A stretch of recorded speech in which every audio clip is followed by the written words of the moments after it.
사도행전 11장 19절에서 30절까지 말씀이 되겠습니다. 그때 스데반의 일로 일어난 환란으로 말미암아 흩어진 자들이 베니게와 구브로와 안디오까지 이르러 유대인에게만 말씀을 전하는데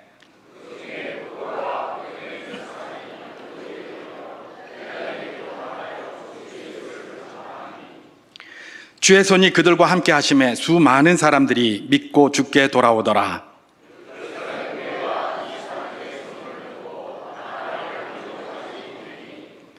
그가 이르러 하나님의 은혜를 보고 기뻐하여 모든 사람에게 굳건한 마음으로 주와 함께 머물러 있으라 권하니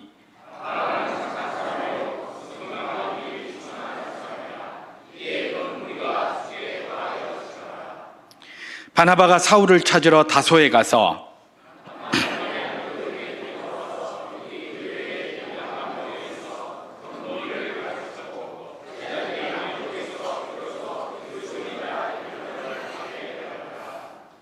그때 선지자들이 예루살렘에서 안디옥에 이르니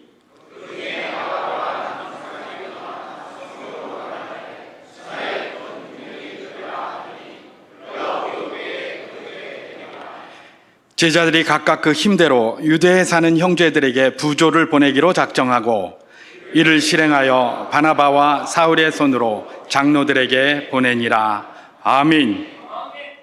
우리 엘피스 찬양대, 엘피스가 헬라어로 소망, 희망 이런 뜻입니다.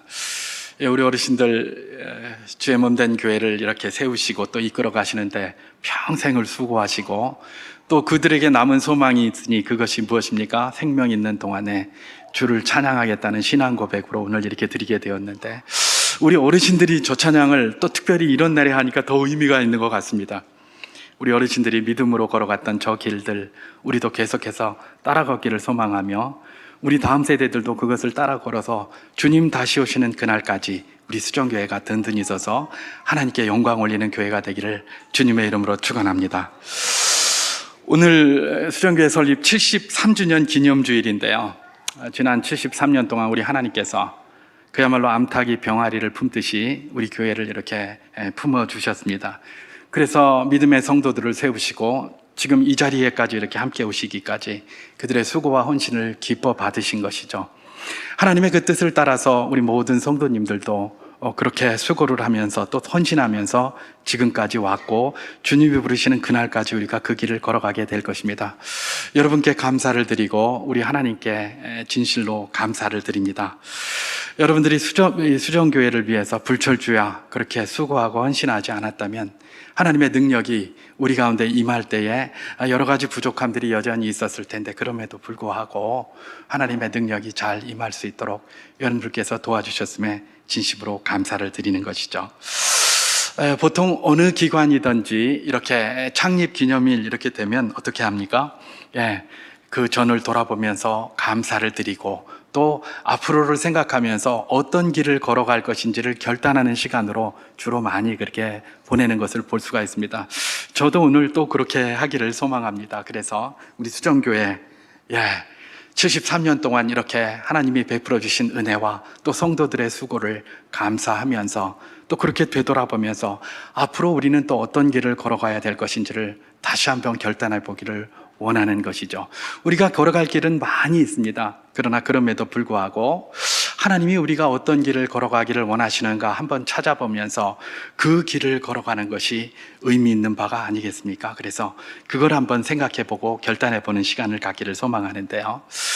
우리 수정교회 표가 있죠. 지난 15년 동안 변치 않고 계속해서 저 자리를 차지하고 있는 우리 수정교회 표가 무엇입니까? 예수 그리스도의 건강한 제자가 세워지는 건강한 교회의 공동체입니다. 어쨌든 우리 수정교회는 예수 그리스도의 건강한 제자, 건강한 교회가 되기를 원하는데 그것도 그냥 건강한 교회가 아니라 예수 그리스도의 건강한 제자가 세워지는 교회, 그리고 그냥 교회, 그런 교회가 아니라 그것도 건강한 공동체, 그게 되기 원하는 것이죠. 그래서 주님이 다시 오셔서 교회가 없어지는 그날까지 저 목표를 향해서 계속 이렇게 걸어가게 될 것입니다. 자, 그렇다면 우리가 그날까지 그렇게 그 길을 걸어가는데 우리 교회가 이제 앞으로 더욱더 집중하면서 나가야 할 것이 무엇인가를 한번 질문해 볼 수 있지 않겠습니까? 아까도 말씀드린 것처럼 다양한 것이 있겠습니다만은 오늘 사도행전 본문 11장을 들여다보면서 그 중에 몇 가지를 한번 살펴보기를 원합니다. 물론 이건 새로운 건 아닙니다. 우리가 잘 알고 있는 거지만 다시 한번 돌다리도 두들겨 본다는 차원에서 두들기면서 마음에 새기기를 원하는 것이죠. 자, 그게 뭐냐? 오늘 본문은 안디옥 교회에 대한 내용입니다. 여러분, 안디옥 교회는 그야말로 지구상에 존재하는 모든 건강함을 추구하는 교회라면 다 모범으로 삼고 있는 교회입니다. 그래서 안디옥 교회는 모범적인 교회인 것이죠. 그래서 그들이 보여주는 다양한 것들이 있습니다. 그 다양한 것들 가운데 오늘 본문을 중심으로 해서 우리가 천착하면서 추구하며 나가야 될 것이 무엇인지를 한번 살펴보기를 원하는 것이죠. 근데 다시 말씀드리지만 새로운 건 아닙니다. 늘 우리가 알고 있는 것 다시 한번 발을 밟는다라고 생각하고 들여다보면 되겠습니다. 자, 안디옥 교회. 오늘 본문에 등장하는 안디옥 교회는 어떤 특별한 특징이 있었는가 한번 살펴보면, 먼저는 안디옥 교회는 참 은혜가 충만한 교회였다라는 것들을 볼 수가 있습니다. 안디옥 교회는 뭐요? 은혜가 충만했다는 겁니다. 오늘 본문 사도행전 11장 19절에서 21절까지를 제가 한번 봉독해 보도록 하겠습니다. 그때 스데반의 일로 일어난 환란으로 말미암아 흩어진 자들이 베니게와 구브로와 안디옥까지 이르러 유대인에게만 말씀을 전하는데, 그 중에 구브로와 구레네 몇 사람이 안디옥에 이르러 헬라인에게도 말하여 주 예수를 전파하니 주의 손이 그들과 함께 하심에 수많은 사람들이 믿고 주께 돌아오더라. 그렇게 얘기를 합니다. 지금 안디옥 교회가 어떻게 생기게 되었는지 그 생성 과정, 생성 이유와 생성 과정을 이 3절에서 이야기를 하고 있는데요. 많은 사람들이 이제 예루살렘을 방문을 했었습니다. 예루살렘을 방문을 해서 오순절날, 오순절의 명절을 그렇게 드리기 위하여 방문을 했었죠. 그때 그 예루살렘 성전에 방문한 사람들은 어떤 사람들이었습니까? 유대에 사는 사람들뿐만이 아니었습니다. 디아스포라로 다른 지역에서 살고 있는 유대인들이거나 또는 다른 지역에서 유대인으로 개종한 사람들, 이런 사람들이 전부 오순절에 그런 명절을 지키기 위해서 예루살렘으로 다 모였었죠. 그게 사도행전 2장에 등장하는 겁니다. 다 모였는데 그때 무슨 일이 일어납니까? 성령이 그때 임하게 됩니다. 제자들이 열심히 모여서 기도할 때에 성령이 충만하게 임했고, 불의 혀같이 보이는 그런 성령들이 각 제자들의 머릿속에 있는 것들, 머리 위에 있는 것들을 딱 보일 정도로 놀라운 성령의 역사가 일어난 것이죠. 그렇게 일어나고 나서 이분들이 각 나라의 방언으로 막 말을 하기 시작합니다. 그 방언은 오늘날 이야기하는 이런 소위 그 그로솔랄리아, 입술에서 나는 그런 방언이 아니라 그 나라 사람들도 알아들을 수 있는 방언.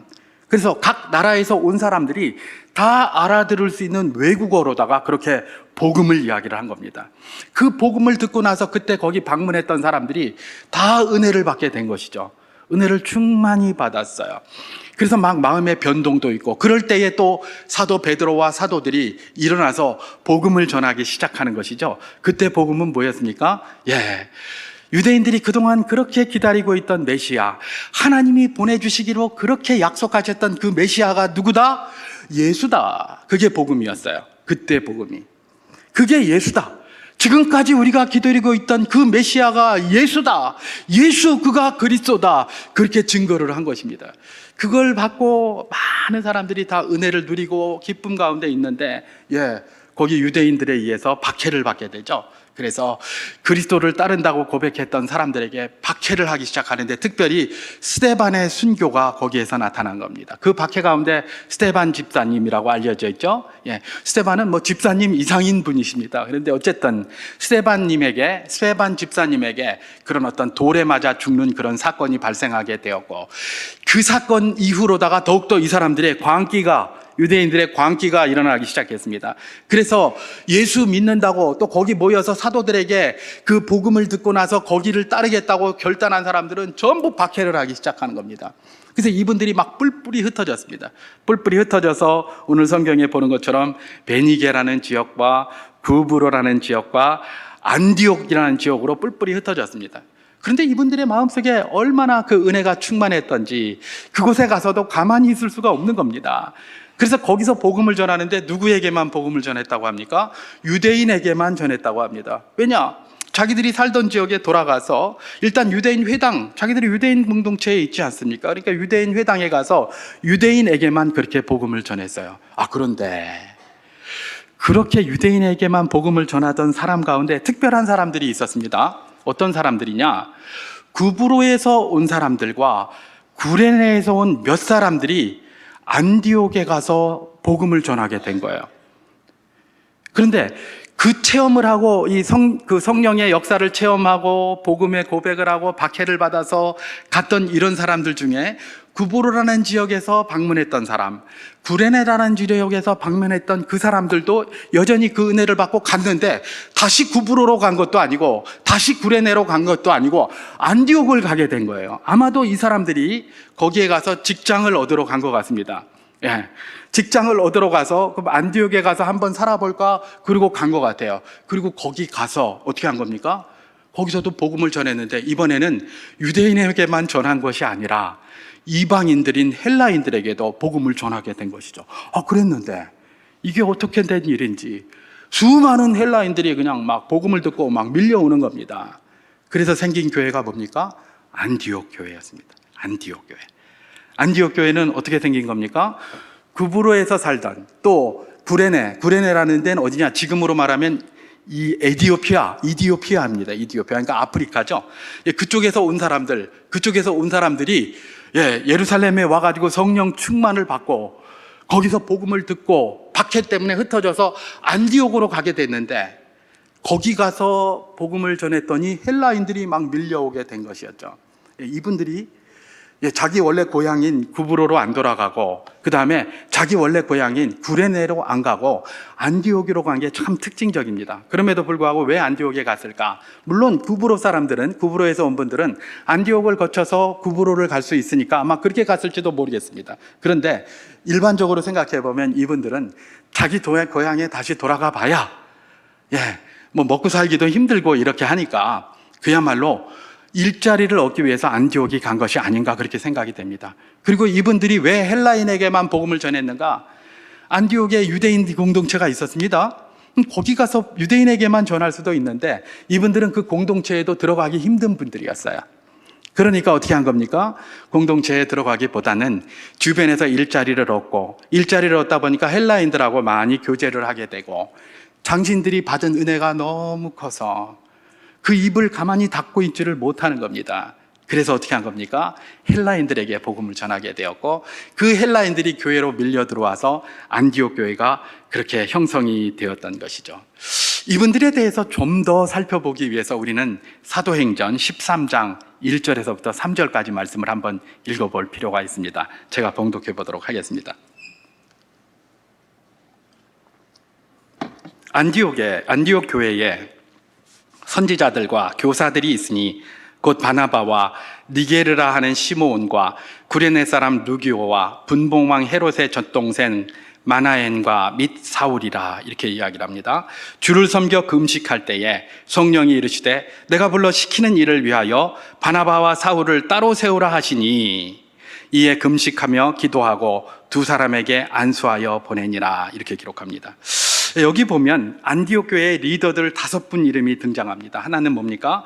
바나바라는 사람입니다. 그 다음에 니게르라고 하는 시므온, 그 다음에 구레네 사람이라고 명시가 되었습니다. 루기오, 그 다음에 헤롯의 젖동생 마나엔, 그리고 나서 사울, 이렇게 바울이죠. 나중에 이렇게 5분이 이 안디옥 교회의 리더도로 세워졌던 것을 볼 수가 있습니다. 여러분 아까 구브로 사람과 구레네 사람 몇몇이 안디옥 교회에 와서 헬라인들에게 복음을 전해서 안디옥 교회가 형성됐다고 그랬죠? 이 구브로 사람들 몇몇, 그 다음에 뭐예요? 구레네 사람들 몇 사람이 이 세우는데 모체가 됐다는 게 굉장히 의미가 있습니다. 여러분 한번 생각해 보십시오. 지금 여기 나오는 리더 중에 바나바가 있습니다. 바나바는 어디 사람이죠? 구브로 사람입니다. 안디옥 교회에 이방인들이 많이 들어와서 교회가 생겼다는 소리를 듣고 예루살렘 교회에서 안디옥 교회에 사람을 파송합니다. 누구를 파송했습니까? 바나바를 파송했습니다. 근데 바나바가 어디 사람이에요? 구브로 고향이에요. 구브로 사람이에요. 결국은 뭡니까? 안디옥 교회의 스타트 멤버들이 구브로 사람들이 와서 전도를 해서 시작했기 때문에 그들에게 익숙한 바나바를 보낸 겁니다. 그리고 여기에 보면 이름이 있는데 어떤 이름이 있습니까? 니게르라고 하는 시몬이 있습니다. 니게르가 무슨 의미입니까? 니거, 영어로 니거라고 하죠. 아프리카에 보면 니제르라는 나라도 있고 나이제리아라는 나라도 있습니다. 이 니거 이게 전부 꺼뭇하는 그런 뜻이에요. 니게르라고 하는 시몬은 히브리식 이름이에요. 유대식 이름이에요. 근데 니게르예요. 이걸로 봤을 때 아마 이 사람은 원래 저기 구레네에 사는 사람인데, 다시 말해서 흑인입니다. 흑인인데 유대교로 개종한 사람 같아요. 그래서 이름이 뭐예요? 시몬이에요. 시몬. 그래서 그 당시에 이미 시몬이라는 이름을 가지고 있었기 때문에 원래 에티오피아 출신 흑인이었는데 유대교로 개종을 해서 시몬이라는 이름을 받고 지금 예루살렘 성전의 오순절에 참여한 것이죠. 바로 그렇게 볼 수가 있습니다. 그리고 또 하나는 뭡니까? 거기에 아예 나오는 게 구레네 사람 루기오라고 되어 있습니다. 구레네는 이디오피아라고 그랬습니다. 근데 이름이 루기오예요. 루기오는 로마식 이름입니다. 로마식 이름. 다시 말해서 아까 그 시몬은 이 유대식 이름이었는데 루기오는 로마식 이름이에요. 이 사람은 뭐예요?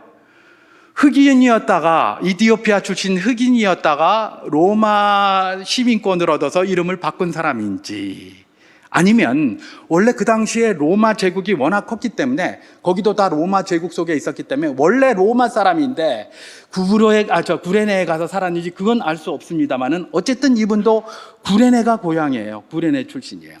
그리고 또 누가 있습니까? 헤롯의 젖동생 마나엔 이렇게 있습니다. 헤롯의 젖동생이라는 것은 유모에게 젖을 같이 먹고 큰 사람을 젖동생이라고 합니다. 근데 헤롯이 누굽니까? 왕이에요, 왕. 그죠? 왕하고 같은 젖을 먹고 유모의 같은 젖을 먹고 큰 사람이면 어떤 사람입니까? 아무나 가서 왕의 유모의 젖을 먹지 못하지 않습니까? 결국은 굉장히 부유하고 귀족이었다는 걸 알 수가 있어요. 귀족이 있었어요. 그리고 나서 누굽니까? 사울은 뭐예요? 길리기아 다소 출신이에요. 길리기아 다소 출신의 석학이고 얼마나 열정이 있는지 공부도 잘하고 진짜 대단히 똑똑한 사람이었던 나중에 바울이 된 그 사람이었습니다.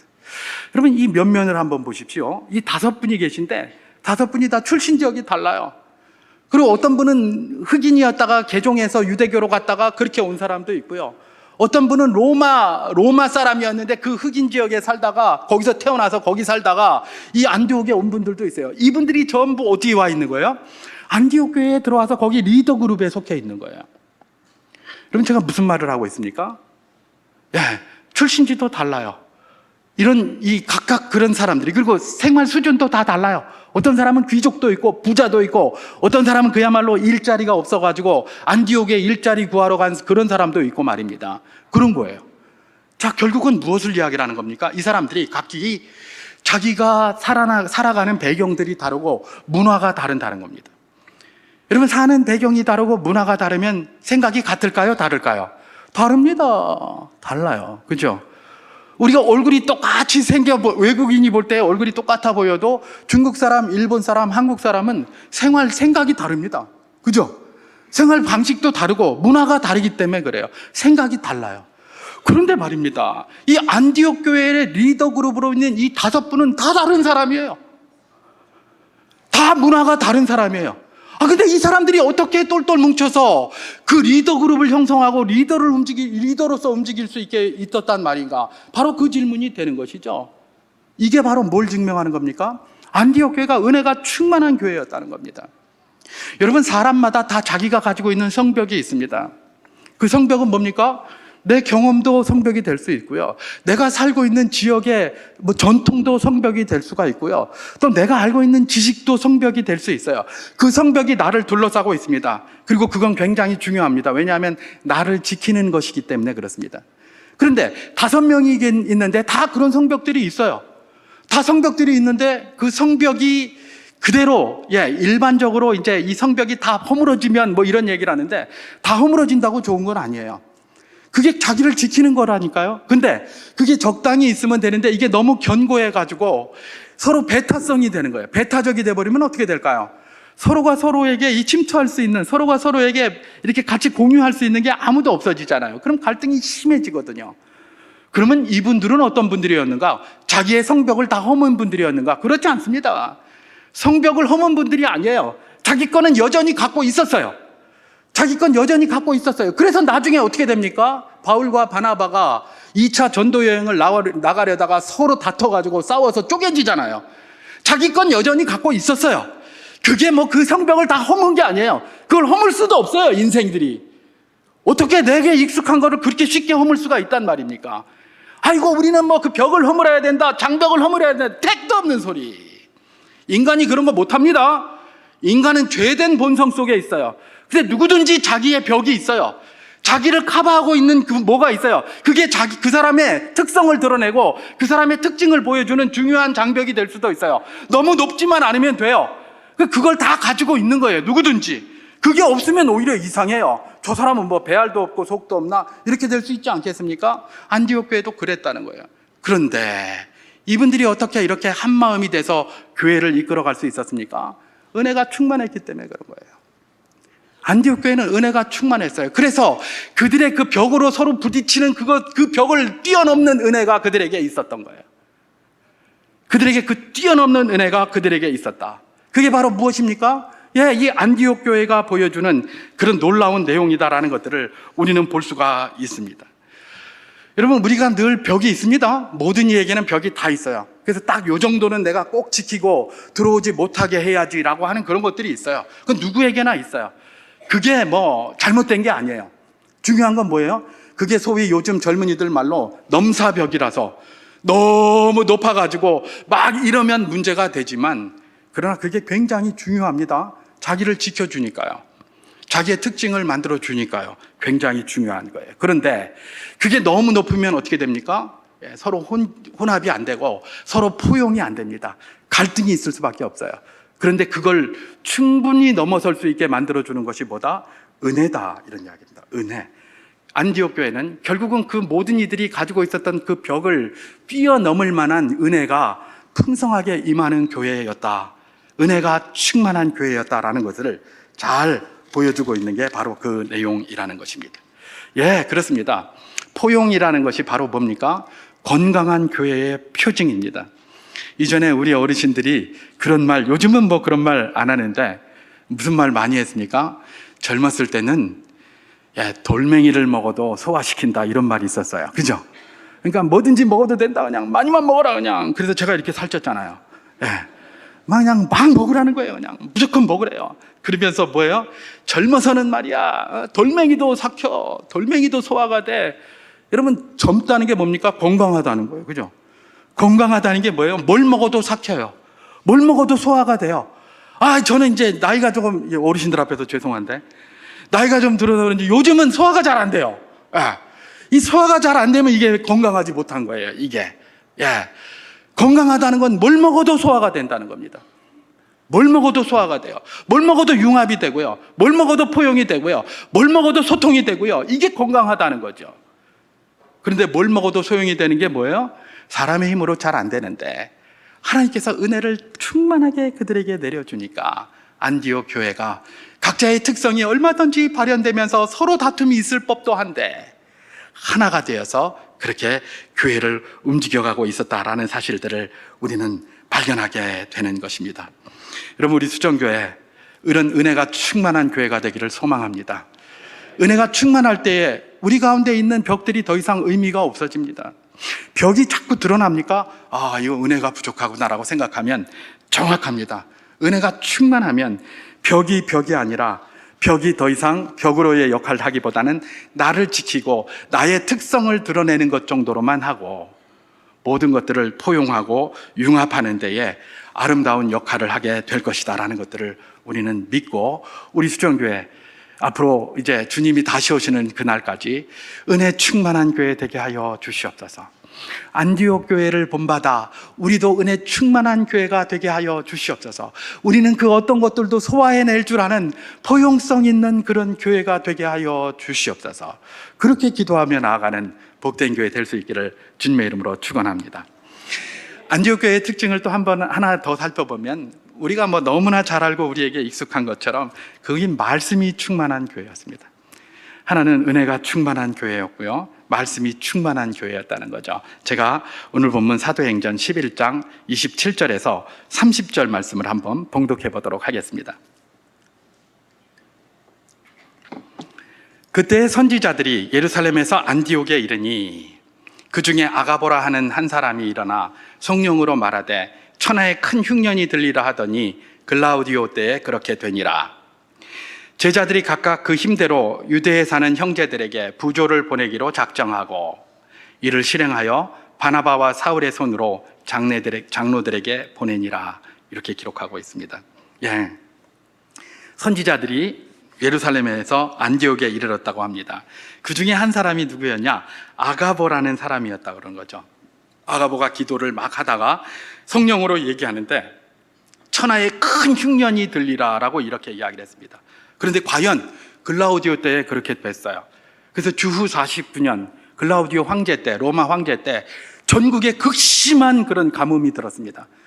전국에 극심한 가뭄이 드니까 얼마나 민심이 흉흉한지 이 황제가 자리가 위태로운 거예요. 황제 자리가.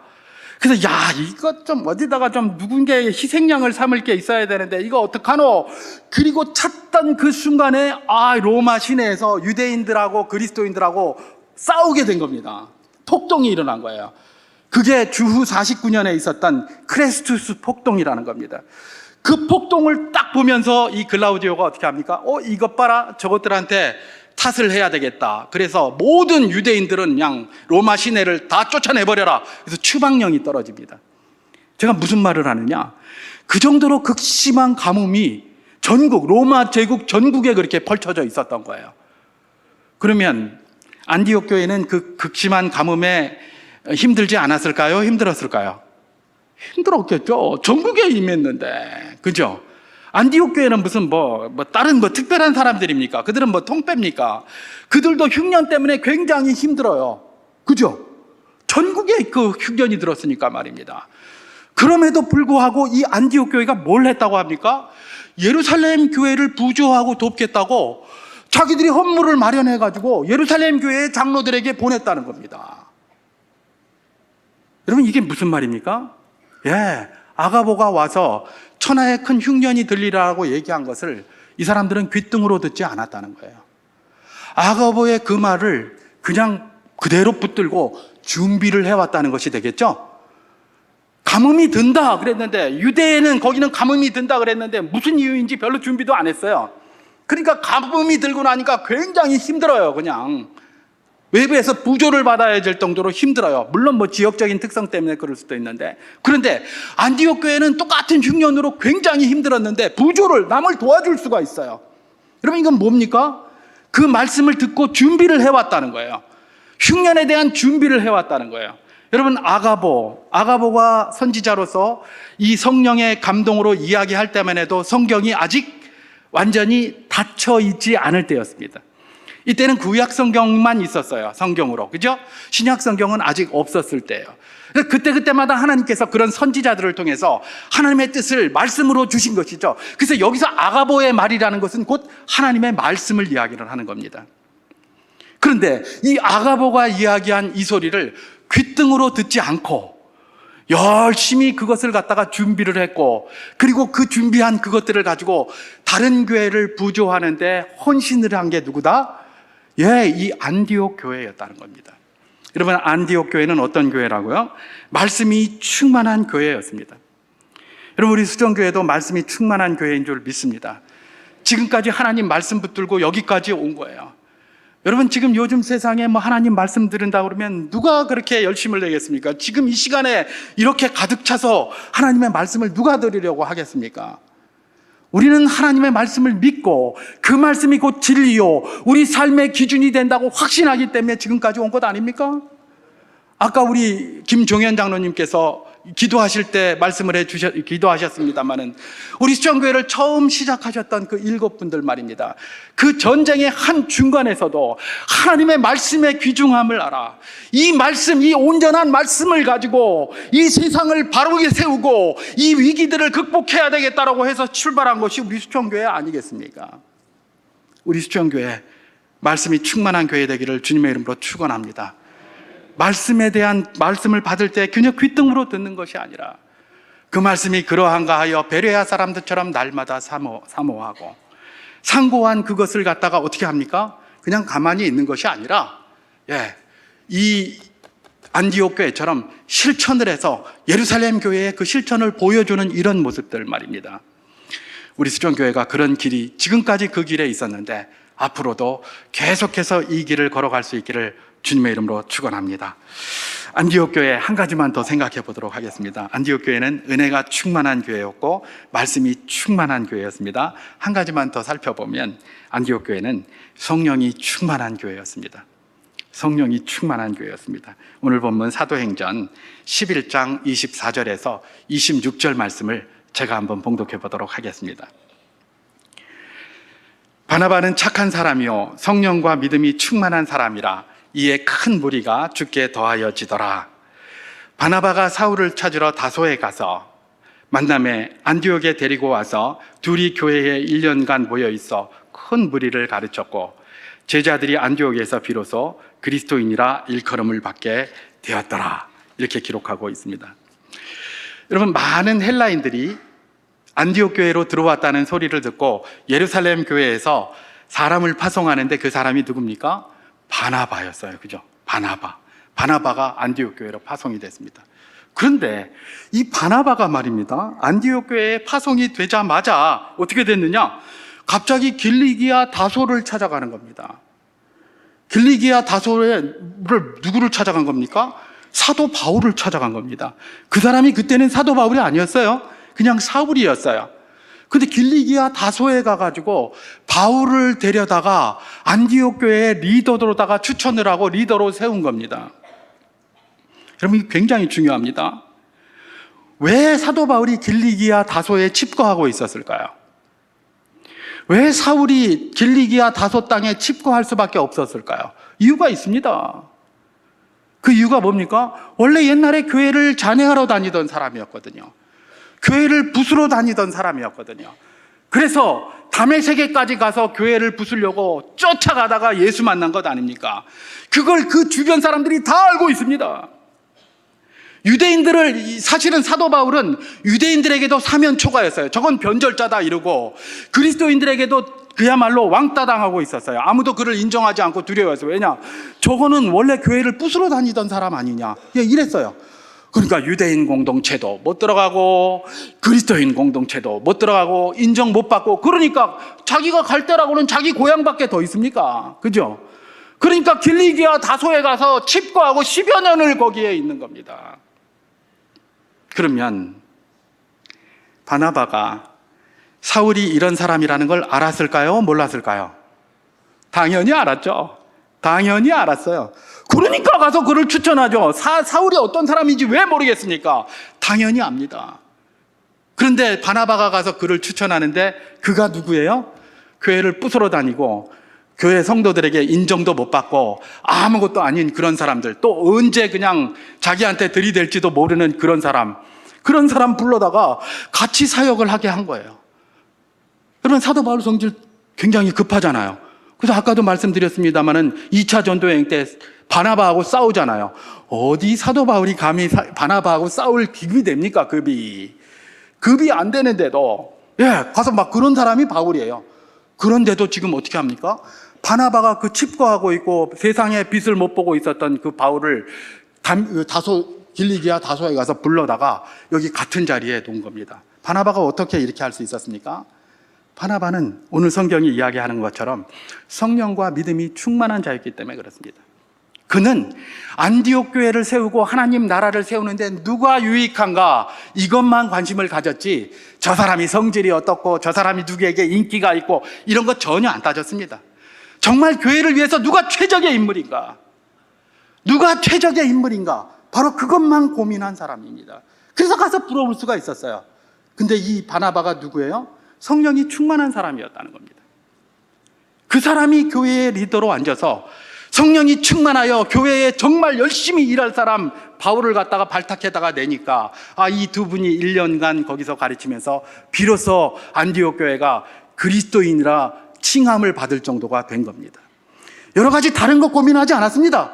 누가 복음을 위하여 최대한의 그 일을 할 것인가? 누가 안디옥 교회를 세우는데 가장 적합할 것인가? 그 고민만 한 거예요. 이 사람이 옛날에 뭘 했고, 이 사람이 옛날에 뭘 했고, 저 사람 어떻게, 그거 따졌으면 안 했어요. 근데 그걸 할 수 있었던 이유가 뭡니까? 그가 성령이 충만한 사람이었기 때문에 그래요. 성령이 충만한 사람. 여러분, 안디옥 교회 성도들은 어떨까요? 안디옥 교회 성도들은 사도 바울에 대해서 몰랐을까요? 잘 알았습니다. 예. 안디옥하고 다메섹하고 가까워요. 안 멀어요. 가깝다니까요. 그러니까 이게 뭐예요?